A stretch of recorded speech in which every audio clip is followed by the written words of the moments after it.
Suad Asfour. My special guest today is Rolla Alyadi. Rolla is from Palestine. She was born in Al-Maghazi refugee, Mukhayyam Al-Maghazi camp in Gaza and pursued her education through UNRWA schools.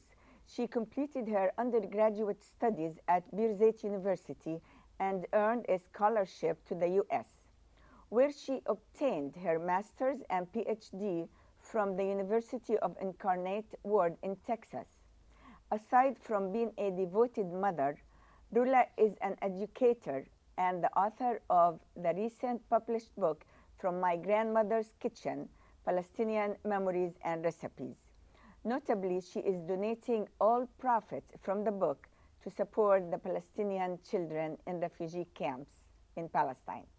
Welcome to the show, Rolla. Thank you, Habibti. Thank you And for thank having you me. for coming. We really I'm appreciate honored. that. I'm very honored. First of all, so proud of you. Thank you. This is the new book you just established, Yes. and it has a lot of great comments and reviews.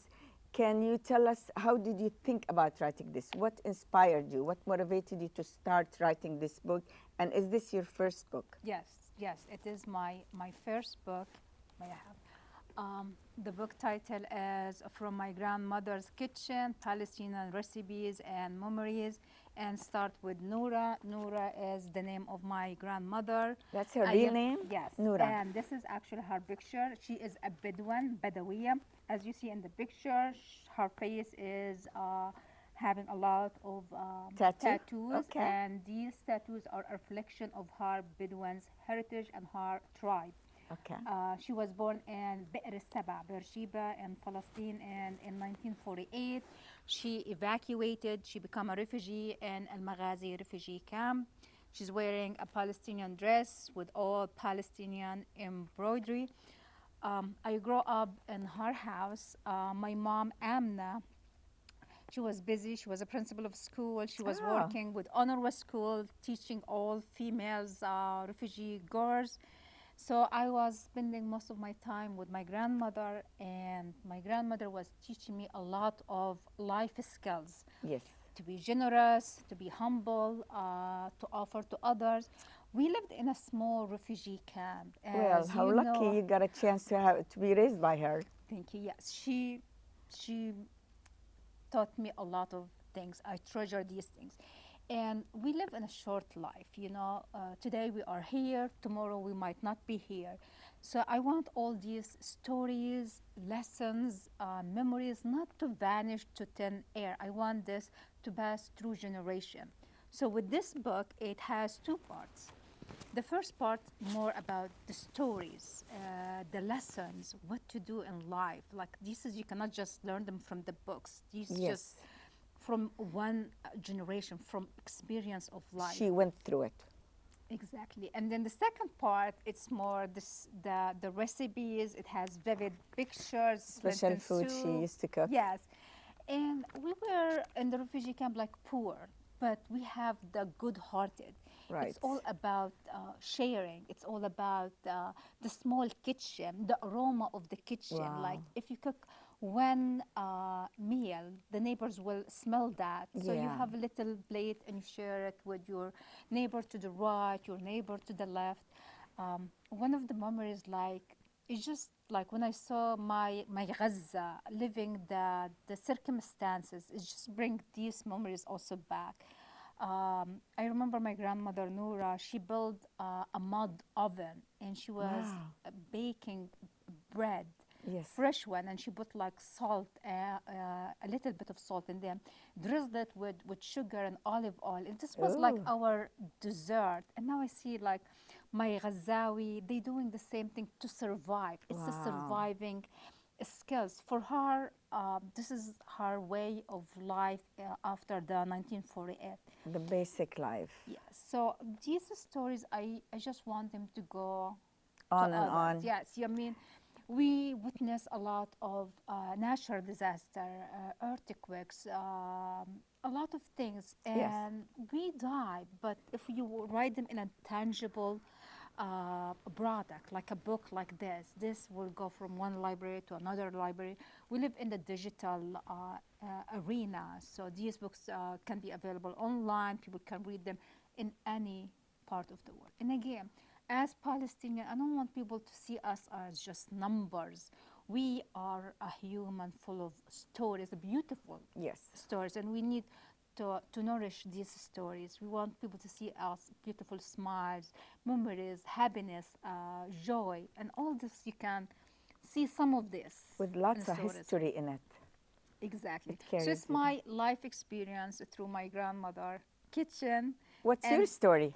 That's your mom, your grandmother part yes, of it. yes, my grandmother played a huge role in my life. She is the one who make me, like, build my personality. She was illiterate, like she didn't know how to read She and wasn't write. educated. No, but she always emphasizing the power of education. She said, I don't want you to live my life. I want you to be a very strong girl, able to read and write and tell the stories to others. Yes. And again, it's a continuous journey of even my That's mom. very good. She's You like, did the right thing. That's very good. So she is a Badawiya and you are a yes, Badawiya yes, too. I'm so proud of it. Yes, And, I'm proud. Palestinian, Arab, and a Bedouin. And it is a rich culture over there, right? Yes. They support their community. Big time. And Yes. are they like, they have, their religion is like Sunni? Sunnis, And yes, Muslim Sunnis. do they wear black all the time? Or No, what is no, it? no, no, no. I Like like if to you know. see in the picture, like this is my grandmother and her dress, black but embroidered with Little colors. gold embroidery, and there is a Yeah. huge varieties of beautiful, shiny colors. Life is full of colors, so it's not black. Even her face, she's a big Yeah, one right. with ears tattoos. Like nowadays, Yeah, like what the a young cute woman generation, she they is, will yeah. do a tattoo as a trend to It's be a style. modern. It's Yeah. trending. But for her, it was part of her tribe, Yeah. part of her identity as a Right. Bedouin. Yeah. So you were born in Mukhayyam al Maghazi. You were raised there, basically. yes. And it's a small camp. It is very small camp. Tell us about your experience there. How challenging was that to live in it? It was a very harsh life, a small refugee camp. We went to UNRWA run school. We have our breakfast provided by the UNRWA. So in the morning, they will provide us a cup of milk with a little sandwich. They provided us with notebooks and free textbooks. So we did not pay for that, but it was free as part of the mission of UNRWA to help Palestinian refugees that they fled their land in 1948 and their After, generation yeah. and their kids Right. and their grandkids. The camp was like not a fancy houses, small houses, maximum 2 bedrooms and 1 restroom, but it was very clean. Like as a human, as Palestinian, we care about the cleansing of the house. Of Even course. the things that I learned from my grandmother. She said, the first thing you do in the morning, you clean your house. You have your house very neat because you don't know who will come and visit you. So you have always to be Well, in US, ready. we know who's coming.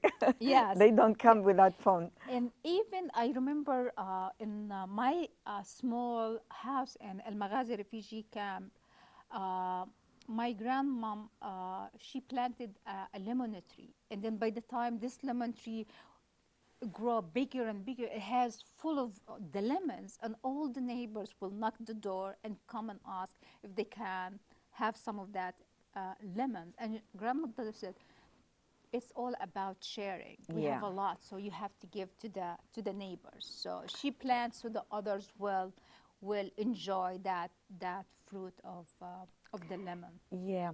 Well, it seems to me, and I feel like Gaza is very, very special place, and it's very special city in Palestine. And right now we are experiencing some genocide and ethnic cleansing, and that's causing awakening globally. Basically, all over the world now, people are they understand the story about Palestine, the truth. Yes. because none of these people in the past, they ever paid attention. But the genocide made a lot of people aware. How do you feel about that? My heart is just bleeding in horror. I have still family there. I Oh, have three brothers, my sisters-in-law, their kids. I live minute by minute, hour by hour. Like I might hear from them today. I might not hear from them oh, tomorrow. They that's might survive horrible. this hour, might not survive next hour. Like I remember my grandmother was telling me about the stories of the Nakba and what happened in 48. 1948, and it's the same things happening Right now, now, but and it's even in even a worse. worse. Exactly, it's worse. It's worse. Now we witness it. We see the pictures. Like this is that they told out stories about it. Now the whole world is witnessing another genocide, another ethnic cleansing, and what they are doing. All these children, like I look to these children faces. I have a I know. son, and I see Of every course. single face is carrying my son face. I'm sure. Like every single family, it's like, oh my gosh, I look carefully. Is this is my family? It's just too much Wow. pain to take in. I Oh, don't want us as Palestinians to be vanished to thin air. We have the right to live. We must be protected. We are a refugee. We're supposed to be protected by the international at least law. United We Nations. are in the occupied land, so we should be the fragile, protected minority there. Right. But what the whole world doing? Not much help. Nothing. Like the images goes viral. Like now people they have access to the internet. They can see things in real time. They can see images in Instagram, Facebook, Twitter. I mean, like the young generation, they can see real things and they try to help, but what happened? Nothing. Right. They're even deleting some of the posts Exactly, that they're exactly. We've sharing. been Wow. So, what is your childhood favorite memories? You know, I want to change. I don't want you to. I'm sorry. I don't want you to get emotional. I understand how you feel, especially if you still have family members living there. I hope they'll be all right, and you'll get to see them eventually. inshallah, But yes. you've been through a lot, obviously. And so, what is like something either challenging or good memory that you still have from the old days from the camp? I remember in the camp, like, or in Al Maghazi refugee camp. Gosh, it's just I got like I a know, I little get bit you emotional. emotional. Sorry about that. But every time we talk it's about Palestine, it's you about know, the family. makes That everybody yes, cry. it's the family. Like we all like have the same situation, but we have the strong family tie. You know, like you have your cousins and you have your relatives, Community you belong community, to. and then even if little things, it's all about loving and sharing. And I miss this here. Like Yeah, here, we live like kind of an isolation. You know, like you live individually, far away from that strong the community tie. family ties Exactly. and So I miss that. So and I like all I want now is just to have another chance to see my brothers, their kids, give them a warm hug, and oh, just tell them they will be okay. they will be, they will be. Things will eventually turn around and they'll be okay. So, Gaza is different from the rest of the areas in Palestine. Yes, yes. And you lived there and you survived.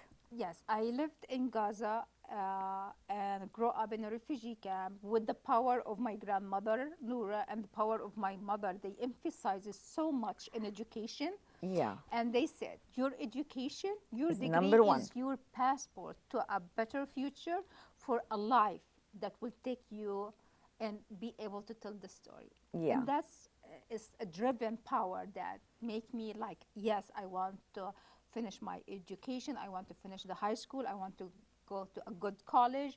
And after the college, I want to go and get like even more high in my education. And with that, I went to Birzeit University, which is considered one of the best university in Palestine. So I moved from Yes. Gaza Strip, from the Al Maghazi refugee camp, to a different world, to the Birzeit, to the West Bank, and 180 degrees of difference between these Change. two exactly. And I see like a different world. And it's like, yes, with me having that motivation, I can finish my degree. So I get a scholarship. I finish education in Berzit, and I make a lot of friends from Tulkarem, from Nablus, Ramallah. from Ramallah, and I still have a strong connection with them. One of strong connection I have is with Dr. Sharif Kanan. He was one of my professor in Berzit, and he was pushing me to the top ceiling. He said, "Rolla, don't stop here." I was like, "Okay, I'll go back to Gaza. I'll work as a teacher in one of these UNRWA schools." He said, "No, you have bigger mission than that. I want you to finish your master's degree. I want you to go and get your PhD." And he was putting so much courage on me, and he said, "You can do it." And So you have a lot to be grateful for, exactly. actually, in life, even though you did have hard life And I in think the beginning like yes, you can turn the negative into or positive suffering from your life to something to tangible, make you strong. beautiful, strong, and more like bright. Right. So I came here and I got my master's degree, my PhD, PhD. and I You're want to tell the amazing. story. Thank you so much. I want to tell the story as Palestinian. We have the power. We have the determination. Like we are determined that we need to succeed. I mean, we deserve can the tell life. right now, look how much resistance right now, what's going on. Yes. And with all this genocide and ethnic cleansing, the whole world got the attention about Palestine. Yeah, they How should d- see us as a human, with stories, with rights to defend ourselves, with our rights to be existing. Like no one have the rights to vanish us, to erase us from the Definitely land. not. We still have the culture. We have everything that we deserve to live for. And even Yeah. one of my mission for this book, it's published in September and it's available in Ah, Amazon. okay. I was donating all the profit to help two Palestinian That's kids very grow nice up of you. in refugee camp. As other people help me, I want Yeah. the You want to continuation give of back. this giving back. Yeah. Unfortunately, their college totally destroyed. Right and now, these two young just for a kids, while. 18 and 19, they become a refugee for another Right. time, and they live in these UNRWA shelter homes, Oh. one in Nusayrat and one in Well, I hope Deir there's al-Balah. still some But safe I places. still they are fighting to survive now. It's the education become as a luxury now. Yeah. Now they just want to survive. They want to have some food, And what some about the drinkable schools water. right now? Are they all hit and they're closed right now? All the schools in Gaza? All the schools, Everything, and all the everything is hospitals? shut down. And- Even the hospital, Shifa Hospital. I was born in a Shifa Hospital. Oh, It's gone. Kamal Adwan Hospital. They targeting the hospital. They are targeting even the high intellectual Palestinian. They are fighting us in our education. they Like don't want the doctors nobody are to killed, get ahead. the engineers, the attorneys. Like my That's not younger fair. brother, he is attorney, and he got kidnapped by Israeli soldier in November the 9th, and we know nothing You about still him. didn't Nothing. hear anything So we since don't know November if 9th? yes, we don't know if he's still alive. He's dead. It's That's just not good. it hurt me, you know. Of course. And we are just one story of Yeah. another hundreds and hundreds of Palestinian stories. Yeah, I can see why you got emotional because you have the brother missing. And how's their economy right now? Because with this war, I don't think anybody. It's crazy. it's It's going demolished. insane. It's a war now, but it's unfair war. It's not balanced war. Like the food, it's not even available. It's a battle, Like it's not a war. Gaza, the whole city, high populated, 2.3 millions in a small, tiny 375 kilometers, and they don't have food. The whole Gaza is besieged from the sea, from the Rafah borders. Like the flour to make the bread, the very essential for living. Now it costs $100, like 400 shekels, and it's not even available. in the Oh, market. oh gosh. It's just You know, like I talked to one of my brother that survived, and he is now a refugee in one of these UNRWA schools. He said we just eat one meal a day, one if meal any. just to survive, just Oh, not to die from hunger. Like the whole Gaza is in a starvation, in a yeah. famine. Like it's just crazy. I cannot comprehend. I cannot understand. We are in 2023, and what happened with Gaza and my people? What's It's happened taken with the us human rights organizations? nothing in the ground, no action in the ground. Like people are dying, they screaming. They like, please listen to us, please help us, please provide food for us, Yes, drinkable water for us. I Like know. they drink the sea The rain water. and the sea, like they put sugar in it just to make it. Oh, poor thing. It's just crazy. Like you cannot see and understand why this happening in our era. Like this is the stories that we used to read about it in the 19th centuries, the stories that in the old dark ages, and it's happening now in the modern Yeah, history. And what the whole world doing about it? not much. Nothing. You know, Nothing. it's heartbreaking. It's nothing. It's like every time we watch the news, we're hurt. Yeah, I mean, even here, we live here, but we can't even go on because we're all broken heart. Not much we can do anymore. You know, even just any events, nobody is in the mood to celebrate anything. We are just worried about them, and we're watching the see. news day Yeah, and night. I'm afraid that for me, like the Gaza, my family, they become just numbers and just stories and pictures. No one will feel their suffering. Like it's not fair. Like our grandparents, Yeah, they lived the Nakba in 1948, and then the second and the following generation living the same suffering, the yeah. same pain, and the whole Oh, world doing nothing. that's horrible. Even they cannot even run and flee for their life.